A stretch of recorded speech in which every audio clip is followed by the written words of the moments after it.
the Titans are probably the lone NFL team that drafted a guy as he was being arrested.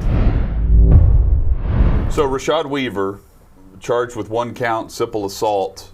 This was post-draft. This came out yesterday after the Titans draft, but it was an incident that took place 2 weeks prior to the draft taking place. 4th-round pick out of Pitt. And the question we posed yesterday is, what did the Titans know or didn't know?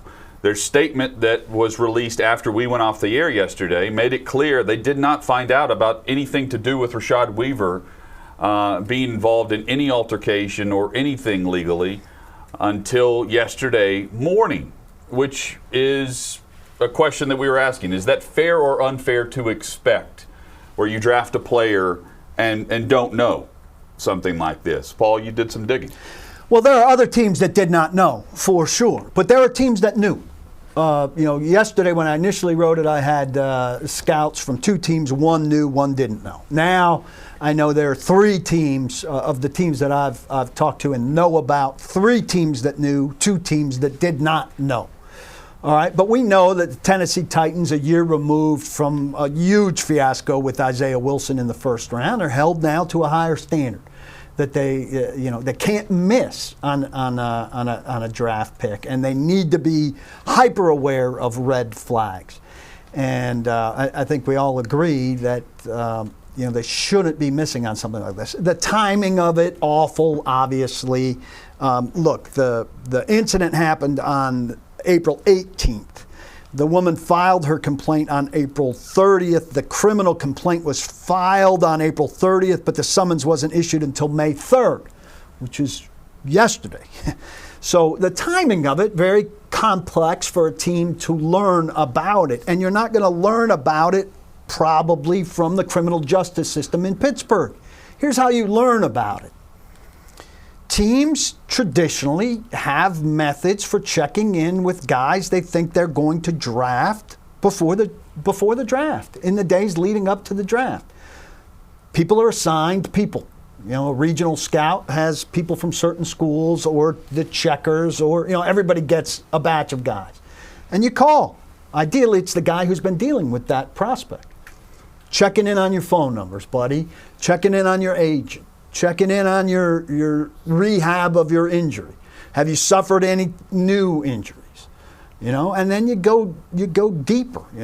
Have you been in any trouble? Now, maybe the Titans asked that question.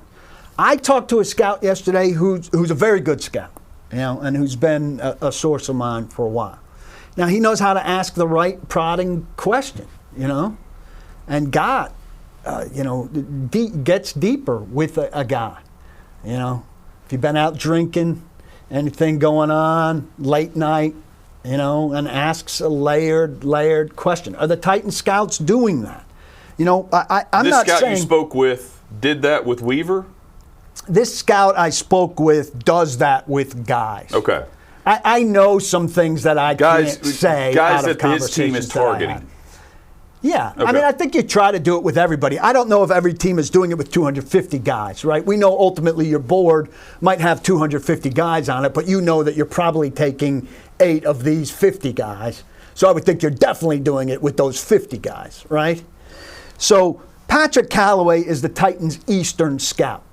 I presume he's the point person on Pitt, if Pitt qualifies in their scouting map as an Eastern school. Sometimes it might not, the way they draw a line. Sure. It could be, a Midwestern school. All right, so I don't want to talk out of school. I presume Patrick Callaway is their Eastern scout and that Pitt is an Eastern school. I've talked time and time again about the Titans having young scouts. I believe Patrick Callaway is 27 years old. I don't want to, pass judgment that a 27-year-old is not qualified to do that. But a 27-year-old probably doesn't have a lot of experience talking to Rashad Weaver, who, by the way, is 23 years old. 4 years older than Rashad Weaver, to put that into context. So, is he able, some people might say, hey, a young guy can relate to a young guy and get that out of him.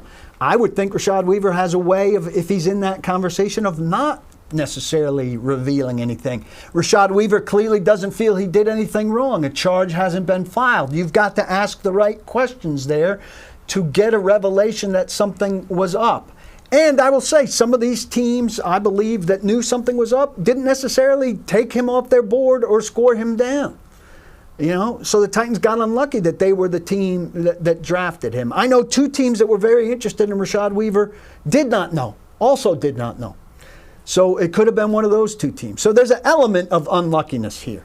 But I think we're talking locally in Nashville about a team that blew a big pick last year that now has a guy with a court date on October 5th if this thing isn't settled by then.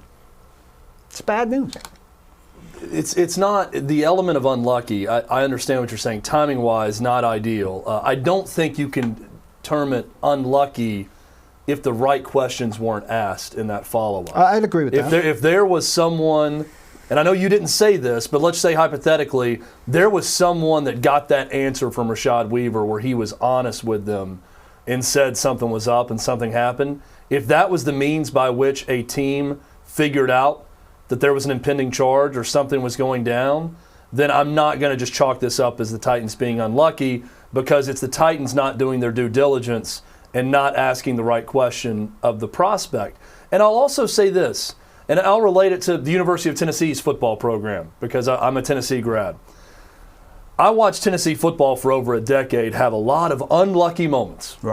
Right? A lot of unlucky moments. And I keep saying, man, this is just the unluckiest program. This 5-star player comes in and he's just not a great guy, or he doesn't contribute, or he doesn't work hard, or this happens late in the game and that happens late in the game, and unlucky. But at some point I had to come to the realization that it's not just being unlucky. You've got a collection of people making bad decisions that lead to, quote, unlucky things happening. I'm not saying that John Robinson and the Titans front office is a group that's made a ton of bad decisions to where they're Tennessee football the last decade, for an example. But I will say this. I'm not going to sit here and chalk it up to being unlucky when this same regime just had the biggest first-round flop of all time. I agree. A year later, to be one of 32 teams. This has not happened anywhere else in the league. This is a national story because not one other NFL team had this happen. When the Titans were the first team to get popped with COVID-19 and have a game postponed, remember the NFL came in, the NFL media, kick him out of the damn league for the year. Don't let him play a game. And we kept saying, well, it's going to happen to someone else. It's going to happen to someone else. I don't know that this is going to happen to another team. The Titans are probably the lone NFL team that drafted a guy as he was being arrested and charged with punching a woman. That's a problem. To me, that's more than just being quote-unquote unlucky. And when you combine that with the Isaiah Wilson pick a year ago and what happened with him, Paul, I'm not giving them the benefit of the doubt on this. Where I give them the benefit of the doubt is Derrick Henry, is the trade for Ryan Tannehill, is the win-loss record, which that can erase everything. But because of Isaiah Wilson, this puts them in a very bad spot. And the fact that someone else knew it, and I believe your report, others might not, and think that a scout's lying to you into that and trying to look better on it. But I believe your report. I believe other teams knew. I don't think it takes a CIA agent to find out what's going on, as some people have claimed to me on Twitter that, you're watching too many spy thrillers to think that the Titans would have any way of knowing this. No, there's ways to know, and other teams knew it. It's a big problem for the Titans.